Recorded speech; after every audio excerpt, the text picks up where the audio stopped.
de notre quotidien sur leur toile. Ils récitent les échos des voix oubliées dans leur slam, des rimes croisées, de poèmes envoûtants au trait d'une écriture qui fait voyager. Les artistes nourrissent notre imaginaire et nous plongent dans une évasion culturelle et artistique. Littérature, musique, slam, peinture, théâtre. Être artiste, ce n'est pas toujours briller, c'est parfois être oublié ou choisir l'exil. Aujourd'hui, nous levons le rideau sur les réalités parfois invisibles des artistes au Congo. Bienvenue dans Toza Bilingue, le podcast du premier groupe consultatif de jeunes auprès de la délégation de l'Union européenne au Congo. Le contenu de ce podcast révèle de la seule responsabilité de Proman et de Niras AS et ne peut en aucun cas être considéré comme reflétant les opinions de l'Union européenne. Pour ce premier numéro, je suis avec Revaldi, Jires, David et Trifen. Bonjour à vous. Bonjour Laura. Bonjour. Alors, je suis heureuse de vous voir, de vous retrouver. Je suis Laura Tikaya, comme vous le savez, une de vos collègues. On va commencer par faire un tour des présentations. Revaldi, tu vas te présenter, nous partager ton engagement et aussi nous dire ce que tu es. Et pour toi, en tout cas, c'est quoi être un artiste? Alors, je suis Revaldi Okemba, je suis promoteur de Oasis Livresque, qui est un club de lecture que nous faisons là pour la promotion de la littérature congolaise et africaine. Et avec mon club de lecture, je permets aux écrivains, notamment les jeunes écrivains, de pouvoir se promouvoir, de mieux les connaître et de se vendre facilement. Donc voilà un peu ce que je fais en milieu artistique en tant que promoteur de Oasis Livresque. Et pour toi, c'est quoi être un artiste? Un artiste, pour beaucoup, c'est seulement un chanteur, mais c'est au-delà de cela, c'est également des promoteurs culturels, c'est des slameurs, des peintres, tout ce qui entoure l'art, c'est pour moi un artiste. Ok, merci beaucoup. On va se tourner du côté de Jires. Jires, est-ce que tu peux nous partager ton engagement et aussi nous partager ta part de culture ou ton côté artistique en tout cas? Je suis Jires Makele, membre d'une structure appelée Zoo Company qui a pour mission d'accompagner des artistes et de ramener un peu la modernité qu'on voit dans des pays développés en milieu théâtre. Pour moi, un artiste, c'est une personne qui exprime sa créativité dans un domaine artistique. Ça peut être dans la musique, dans la peinture ou aussi dans le théâtre pour transmettre un message ou peut-être susciter des émotions. Merci beaucoup. On va se tourner du côté de David maintenant. David, est-ce que tu peux nous partager ton engagement et nous dire pour toi c'est quoi un artiste? Alors, bonjour à tous, je suis David Villela, artiste, danseur, critique d'art et administrateur culturel aux ateliers SAM. Donc, mon engagement est institutionnel, social et artistique. Donc, dans l'art, je travaille sur un spectacle qu'on appelle Code, qui parle des enfants travailleurs à l'est de la RDC. Et j'ai une démarche artistique qui est basée sur les droits de l'enfant. Et pour moi, un artiste au Congo, c'est quelqu'un d'assez créatif. En tout cas, on a pas mal d'artistes déjà, c'est bien. Mais c'est quelqu'un d'assez créatif qui arrive à promouvoir le Congo à l'extérieur. Je prends l'exemple de l'artiste qui a fait Bokoko, Roga. Pour moi, c'est vraiment lui l'artiste. Donc, c'est quelqu'un qui vend le Congo, mais à l'extérieur et à l'intérieur aussi. Donc, en gros, c'est ça. Merci. Merci beaucoup. Promoteur culturel, on va dire partage de pensée. Un artiste, c'est vraiment beaucoup de choses. Je le comprends à travers vos mots. Et on passe à Trifen. Présente-nous ton engagement et dis-nous pour toi, c'est quoi un artiste? Bonjour, je suis Trifen Tamba, qui vient de me souvenir. Alors, être un artiste, moi je fais du théâtre, donc je suis artiste comédienne, et à travers le théâtre, j'apporte ma pièce à l'édifice. Je peux dire une pierre ou une pièce, quelque chose. Par exemple, il y a les questions de délinquants juvéniles. Alors, un artiste peut monter une pièce de théâtre sur les questions de la délinquance juvénile pour essayer de pallier cette situation. En tout cas, merci beaucoup Trifen. On comprend que Elle a beaucoup à dire. L'artiste, oui, elle a beaucoup à dire, mais aussi on comprend que l'artiste, c'est quelqu'un qui transmet des idées et qui peut donner une autre image des maux de la société, les dénoncer afin de créer un changement de conscience d'une certaine manière.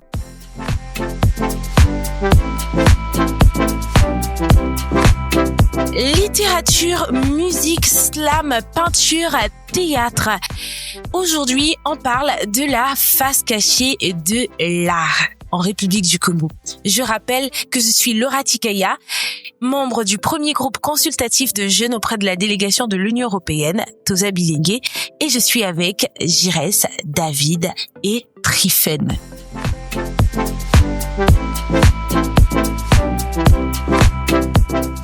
est-ce que vous êtes motivé pour la seconde partie de ce podcast? Je vais vous sentir. Oui, on est très Je sens motivé. Toujours. Ok, merci de me montrer votre motivation en tout cas. À présent, nous allons rentrer un peu plus dans le vif du sujet. Vous, en tant qu'observateur, mais aussi en tant que jeune évoluant dans le monde de l'art, j'ai une question qui me vient à l'esprit et qui me tient plutôt à cœur. Est-ce que vous pensez que les jeunes consomment assez des productions 242, que ce soit dans la littérature, que ce soit dans le théâtre, que ce soit dans la musique? En fait, est-ce qu'on valorise assez les artistes de chez nous? La question est posée. À qui veut répondre? Giresse. Je dirais, non à 60% et oui, peut-être à 40%. Pourquoi? Parce que nous le voyons souvent quand des artistes étrangers viennent ici là pour venir jouer, ils ont des cachets plus élevés même que des artistes congolais et le public ne valorise pas trop des artistes 242 car il les sous-estime. Souvent on dit on n'est jamais prophète chez soi, mais chez nous des fois ça exagère parce que on a beaucoup de gens ici là qui ont du talent mais qui manquent de soutenance, qui sont toutefois derrière des gens pour chercher qu'on sponsorise peut-être, qu'on soutienne leurs projets. Ou qu'on les accompagne, mais ils n'ont pas forcément le soutien et l'accompagnement qu'il se doit. Donc si je comprends bien, c'est que on a des artistes qui sont doués, qui ont du talent, mais malheureusement, on n'a pas forcément l'accompagnement qui suit le talent de ces artistes, que ce soit au niveau des gens qui consomment les productions artistiques de chez nous, que ce soit au niveau des autorités en tant que telles. Exactement. Merci beaucoup, Giresse. On va revenir vers toi. David, tu as écouté ce que Giresse a dit. Est-ce que tu partages tout à fait cette opinion? Est-ce que tu penserais pas que quelque part il y a une certaine évolution aussi malgré le fait qu'il y a des gens qui continuent malgré tout à ne pas valoriser assez les artistes de chez nous? Moi, je vais contredire un peu Giresse. Je dirais que le public congolais consomme assez des produits 242, mais ça dépend des domaines. Par exemple, dans la musique, il suffit de voir quand Tidiane Mario ou Diesel Goutier organisent un concert, comment la ville est agitée. Donc ça prouve que on consomme quand même nos produits. Maintenant, concernant les artistes internationaux, je dirais que les artistes internationaux ont plus de notoriété au niveau de l'international que nos artistes. Donc c'est tout à fait normal que quand un artiste qui a du buzz, je vais dire ça comme ça, arrive, qu'il y ait vraiment de l'engouement. Mais il y a des domaines qui sont quand même négligés comme la peinture. On voit pas assez de jeunes dans des expositions, des conférences où on parle de livres, il y a pas assez de jeunes.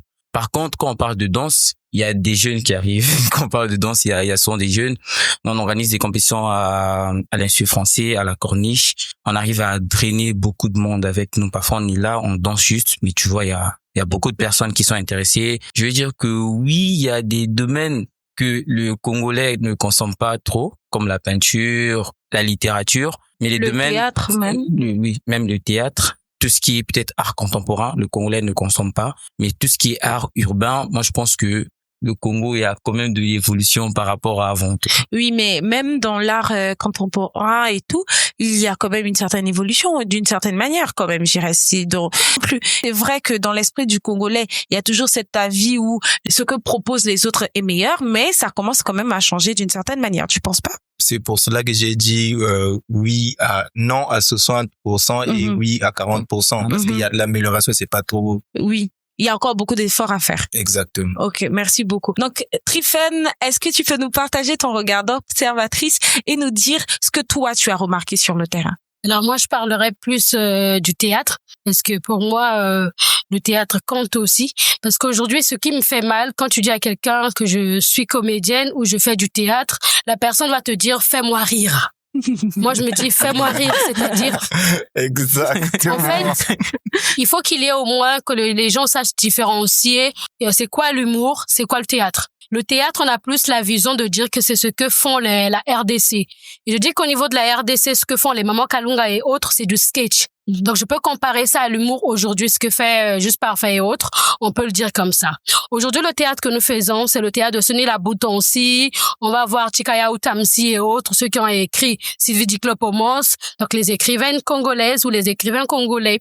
Alors, ce qui fait mal, c'est que quand on arrive dans des salles, par exemple, le seul festival au Congo qui valorise les artistes, qui permet que les artistes se produisent. Donc les comédiens, bien sûr, qui font du théâtre. C'est le festival Mantina sur scène. Et je pense que cette année, on sera à notre 22e édition. Et si Mantina n'est pas là, en plus, Mantina ne permet pas seulement aux Congolais de Brazzaville. Même ceux de la RDC qui font du théâtre vrai, viennent ici. Et aussi le côté, l'institution. Nos autorités aussi ont une grande partie à agir dans ce domaine aussi. Après, je dis Brazzaville, ville créative UNESCO depuis 2013 de musique. Est-ce qu'on le sait? Plusieurs jeunes ne le savent pas. Mais moi, j'ai appris que Brazzaville est une ville créative de l'UNESCO de musique. Quand je suis partie en France en mission de volontariat, là c'est du design parce que la Saint-Étienne c'est une ville créative UNESCO de design. Donc pour moi je me dis comment je vais ailleurs, je vais en France, je vais apprendre ce qui concerne mon pays, sachant qu'on peut apprendre ici. Mm-hmm. On ne lit pas, ça c'est vrai. Mm-hmm. On néglige les livres. Dans le livre, il y a plusieurs informations qu'on nous cache. Voilà pourquoi on dit que si on veut cacher quelque chose en noir, faut le mettre dans le livre. Ça, je le dis que c'est vrai. Pour moi, j'encourage parce que si on lit les œuvres de nos artistes congolais, on leur donne plus de lumière, on les valorise. Aujourd'hui, nous avons le ministère des Industries culturelles et créatives. Il y a des gens qui sont au ministère qui ne savent pas ce que nous faisons sur le terrain. Qu'ils viennent en fait, qu'ils fassent quelque chose. Donc, je félicite l'Union européenne. Ça, je le vois avec ce qu'on fait, promouvoir les artistes comme Mariuska. On voit comment l'Union européenne est en train de le booster. On voit par exemple, Juste Parfait, parfois on les invite quand il y a des activités. Mm-hmm. Ça permet à ces jeunes d'être éclairés, que les gens les connaissent en fait. C'est ça ce que nous voulons nous aussi en tant que comédiens. Pas seulement le slam, pas seulement la danse, le théâtre, le conte, la peinture, oui. J'ai participé au jeu de la francophonie, mais je vous jure que c'est chaud quand même. Et les arts visuels, peinture, sculpture, photographie, installation, les gens ne connaissent pas. Mais bon. Oui, enfin, je vois vraiment que Trifen, elle est en extase. Et vraiment, ce qu'elle dit, c'est quelque chose de très capital parce que je me rends compte que ce soit dans la littérature, que ce soit dans le théâtre, que ce soit dans la musique, le Congo a quand même de grandes figures. Mais malheureusement, d'une certaine manière, nous, on a quelque peu du mal à pouvoir les valoriser comme il se doit. Et il y a aussi un aspect que Trifen a signifié, c'est la lecture. Beaucoup ne lisent pas. Donc, il y a une profondeur qu'on n'a pas forcément parce qu'on ne lit pas. Et on va se rendre compte que parfois, ailleurs, il y a des gens qui connaissent mieux des artistes de chez nous que ceux d'ici. C'est quand même assez triste. Mais heureusement qu'il y a des initiatives qui sont mises en place et que aujourd'hui, il y a des jeunes qui se lèvent. Et c'est aussi le but de ce podcast, essayer de lever les équivoques et d'essayer de changer des choses. C'est de présenter des jeunes qui s'engagent, qui font des choses pour vous dire que ici, il y a de grandes choses, il y a des grandes choses qu'on peut faire. Et vous avez parlé du fait d'être artiste ailleurs, ceux d'ailleurs se valorisent. Il y a aussi un autre phénomène qui naît, c'est que on a beaucoup d'artistes, ou certains en tout cas, qui cherchent à tout prix à partir. Et à certains qui partent pour ne plus revenir. Quelle lecture faites-vous de ce phénomène et est-ce que c'est des choses à encourager? Est-ce que vous ne pensez pas qu'on peut réussir et avoir un nom grand juste en évoluant dans son pays? Je vais commencer. Oui, ok. Ce que je peux dire en ce moment, partir ou revenir ou partir pour s'installer pour de bon. Je peux dire à 80% ou 90%, la plupart des gens préfèrent aller en France parce qu'on se dit qu'en France, tout est rose. Moi, je veux dire que j'ai passé 10 mois en France en mission de service civique, donc le volontariat. Mais en tant qu'artiste, j'ai vu il y avait d'autres qui sont partis dans le cadre de la saison Africa 2020 qui sont restés et d'autres qui sont rentrés. Moi, personnellement, on m'a dit, quand t'es rentré, on a même dit qu'on va te faire marier à un homme forcément ou qu'on vienne t'enceinter pour que tu puisses rester en France. Mais ce n'est rien, en fait. Chez nous, moi, je me dis qu'on se sent mieux chez soi. Mm-hmm. Je suis rentrée au pays, c'est pas ce qui a fait de moi que je sois clochard comme en France. Parce qu'aujourd'hui, en France, on voit des gens qui dorment dans les rues, ceux qui sont devenus des SDF. Aujourd'hui, l'assistance sociale, c'est plus comme avant, hein. Tout a changé. C'est plus comme on se disait, je vais aller comme ça. Faire le ménage, c'était un job, on disait que c'était pour les Noirs. Même les Blancs, aujourd'hui, il y a certains qui vont faire du baby steam et tout et tout.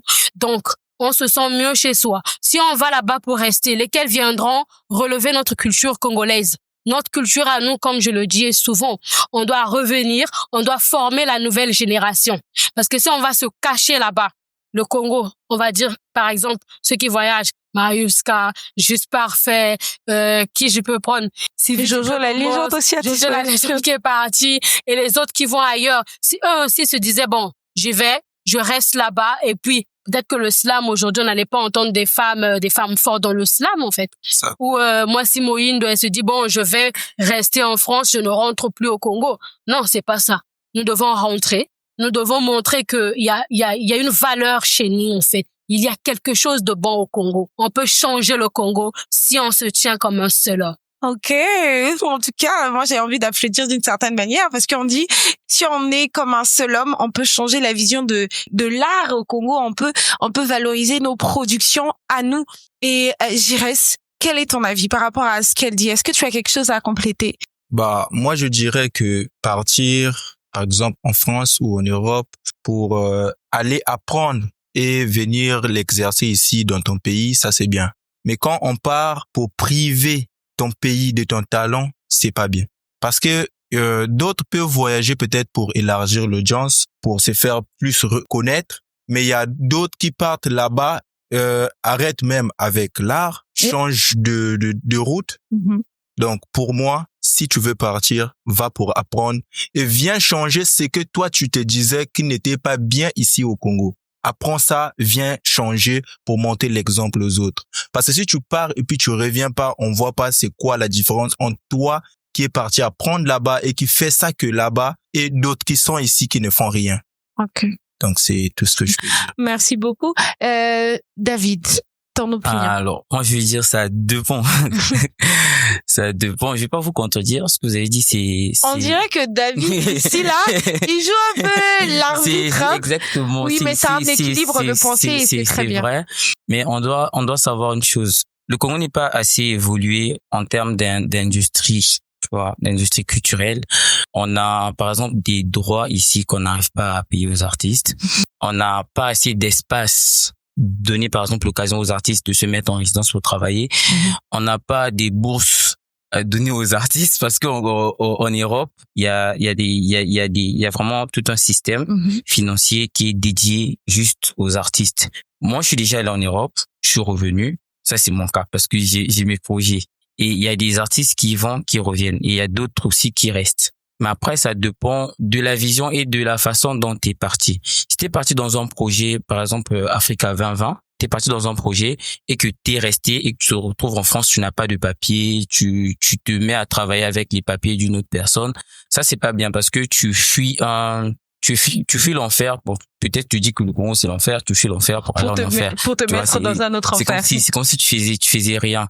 Par contre, si tu pars, comme Giresse a dit, dans le but d'aller acquérir des connaissances et revenir pour améliorer l'industrie culturelle, là c'est bon. On a par exemple des artistes qui sont partis en Europe et qui sont revenus pour lancer des festivals. On a Freddy Massamba qui a par exemple un festival au Canada qui permet aux artistes congolais comme Mariuska de partir au Canada, qui permet aux artistes comme Massimouindo Mariuska de partir quand même au Canada. Oui. Il y a même un jeune qui est parti récemment, Fleury tu vois. Il y a ce genre d'artiste. Donc lui, il se dit bon, moi je vais me poser ici au Canada, je reviens au Congo de temps en temps, mais je fais de telle sorte que je puisse faire donne la lumière aux artistes congolais. Donc on a récemment Pierre Mano, la fille de l'artiste Beat Kwelani, qui a lancé le festival Moissy, un festival de cinéma, mais qui met en valeur la femme africaine et le cinéma africain. Mais elle vit en Europe, mais elle revient souvent pour des activités et pour la critique d'art. Donc, moi, je dirais plutôt, ça dépend de ce que tu fais. Et puis, si tu dis au Congo, ça va pas et que tu vas aller valoriser la culture congolaise ailleurs, c'est souvent toi. Donc, en fait, si je comprends bien, le tout dépend de la vision et qu'il faut savoir trouver un équilibre. C'est-à-dire que peu importe l'endroit du monde où tu es, le but, c'est de pouvoir valoriser la culture de chez nous. Que ce soit dans la musique, que ce soit dans le théâtre, peu importe le domaine dans lequel on veut évoluer dans le volet culture, il y a une partie de notre culture qui est là, que l'on doit pouvoir faire promouvoir ailleurs. Donc, partir, oui, mais partir pour avoir des connaissances, partir pour peut-être valoriser la culture de chez nous ailleurs. Après avoir parlé de cette question d'immigration, on a un peu parlé du contexte artistique au Congo, un peu comment ça se passe, comment les réalités sont un peu perçues.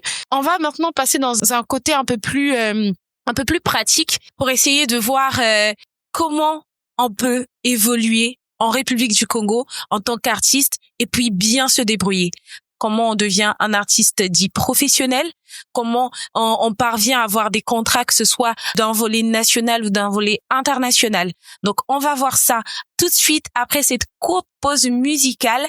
On va écouter un son d'une artiste de chez nous. Elle, c'est Mariuska la slameuse. C'est notre marraine et elle nous chante Malanda Ngulu Mabe, un featuring avec un autre artiste de chez nous, Pattern Maestro. On écoute et on revient tout juste après.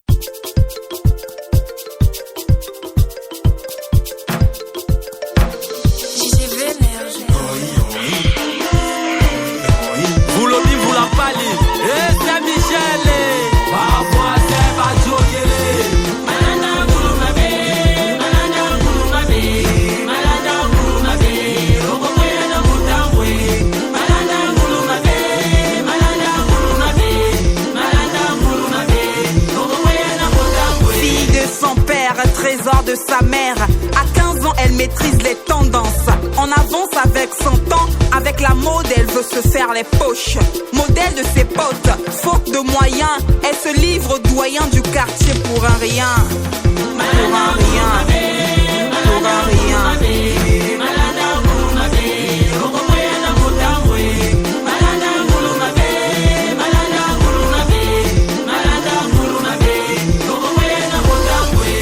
Basimba njomona pasa batikala na zei mokili mbanga taba.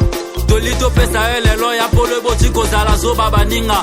Mato elekaka mutu na molai te soki eleki donc wa bolole. Mutu alelekele mbana suki elakisi teke ya liboso alekie. Lekapi, Malanda Ngulu buzoba olali na bare. Lekapi, Olandi mutambongo tala osuki na bare. Lekapi. Après cette petite pause musicale, nous avons écouté Mariuska la slameuse en featuring avec Pattern Maestro. Elle nous a proposé Malanda Ngulu Mabe. Comme quoi, avec ce problème d'immigration, il ne faut pas juste suivre pour suivre, mais il faut suivre avec une vision. Si tu veux aller ailleurs, pars avec une vision. Soit c'est pour valoriser la culture ailleurs, soit c'est pour apprendre et revenir. Et maintenant, après qu'on ait fait un peu le tour de la question de comment ça se passe, je pense que ceux qui nous ont écoutés comprennent un peu les réalités que nous avons ici chez nous. On va parler de professionnalisation. Quelles sont, selon vous, les étapes pour obtenir une reconnaissance nationale et internationale en tant qu'artiste? Je vais essayer de dire quelque chose. Ok. Il y a chaque artiste à sa touche, en fait. Par exemple, tu peux arriver que t'es comédien, artiste comédien. Quand t'es sur scène, tu joues bien aussi. Il y a des gens qui sont dans la salle, qui sont là, que tu ne maîtrises pas. Et les gens viennent te pêcher là, et ça peut te donner des contrats aussi. Ça, c'est déjà le côté où je peux dire que la personne peut se professionnaliser grâce à ça. Il y a aussi la créativité. Donc, il peut aussi avoir le côté où on élargit notre réseautage. Par exemple, seulement au Congo, il peut arriver que dans la salle, il y a des gens, mais grâce à une personne, on dit, on parle de vous en bien. C'est ce qu'on dit quand on dit, par exemple, une recommandation dans une certaine structure. Par exemple, on dit, je vais recommander Laura en tant que journaliste, par exemple, à RFI. Mais c'est parce que vous avez des bons rapports avec quelqu'un. Ça peut aussi vous permettre de vous professionnaliser dans votre domaine parce que quelqu'un a parlé de vous et là-bas, c'est un peu dans ce sens que je peux le dire. Et dans la façon de vendre aussi ses œuvres aussi. Ça aussi, ça peut vous permettre de vous professionnaliser. On doit vraiment faire attention à l'image que nous reflétons. Vraiment, il y a notre vie professionnelle, il y a notre vie personnelle, il y a une autre vie communautaire aussi. Ça compte. Donc, si je comprends bien, le tout se joue dans la manière dont tu te vends, exactement, dans la manière dont tu présentes tes ouvrages, dans la manière dont tu manages un peu ton côté artistique. Exactement. Merci beaucoup. David, est-ce que tu as quelque chose à ajouter? Peut-être aussi dans un point de vue aussi institutionnel, est-ce qu'il y a des éléments qui rentrent en ligne de compte pour se professionnaliser? Parce que je pense que quand il y a par exemple des spectacles internationaux et tout, il y a certains critères. Toi, tu as déjà presté ailleurs. Comment est-ce qu'on arrive à avoir cette reconnaissance internationale? Alors, j'ai beaucoup à dire en tout cas. En tout cas, je pense que ceux qui nous suivent ont envie de comprendre, sinon d'écouter ce que tu as à dire.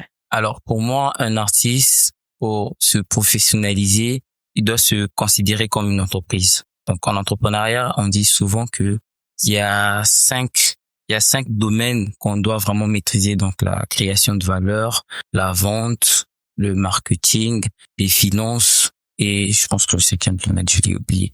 Donc, un artiste doit savoir créer de la valeur. Et là, on parle de talent. Donc, de talent, on sait que c'est sa passion.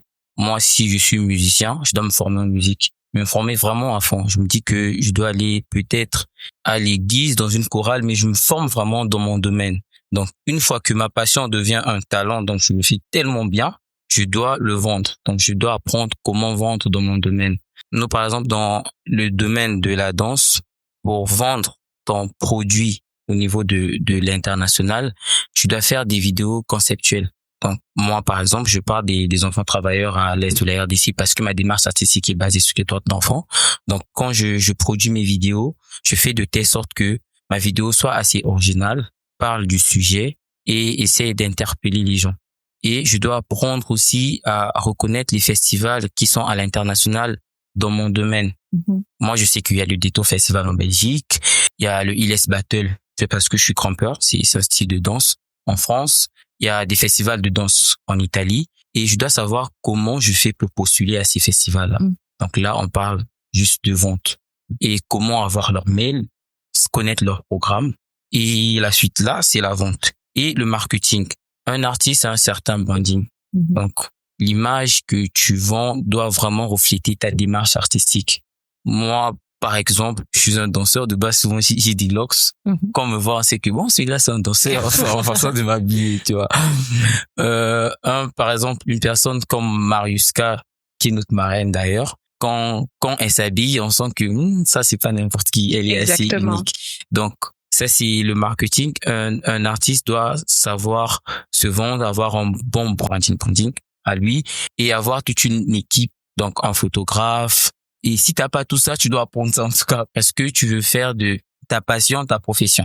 Et à part ça, je dirais qu'un artiste doit beaucoup s'informer dans le sens où un artiste doit beaucoup s'informer et se former. Doit savoir comment faire son portfolio parce que c'est important. Tu peux pas postuler un festival à l'extérieur si c'est pas tu n'as pas de portfolio. Si tu n'as pas de portfolio, tu dois avoir ton portfolio, ton CV. Tu dois savoir comment avoir des agents, par exemple, en France, en Belgique, à Dakar, qui vont te brancher dans plusieurs festivals. Donc ça, c'est la formation. Donc je pense que c'est un peu ça. En tout cas, tu as dit beaucoup de choses très importantes et avec tout ça, je comprends que même quand le système autour ou la gouvernance du pays n'est peut-être pas totalement favorable dans un certain sens aux productions artistiques, on peut se construire, mais en étant stratégique, en ayant une portée qui est nationale, mais qui a une ouverture vers l'international. J'irais. Je veux juste revenir un peu sur ce que David a dit, donc donner comme un conseil. En fait, on a beaucoup d'artistes, des fois il fait quelque chose, ça marche, il pense que il est déjà au sommet. C'est ça l'erreur. Quand tu fais quelque chose, les gens apprécient, il faut aller te former aussi. C'est pas parce qu'aujourd'hui tu as fait que ça a marché que demain ça sera ça. Peut-être que c'était juste de hasard. Donc, les artistes, ne nous prenons pas pour des grandes stars, mais formons-nous. Et puis, il y a aussi une autre chose que David a dit, avoir une équipe.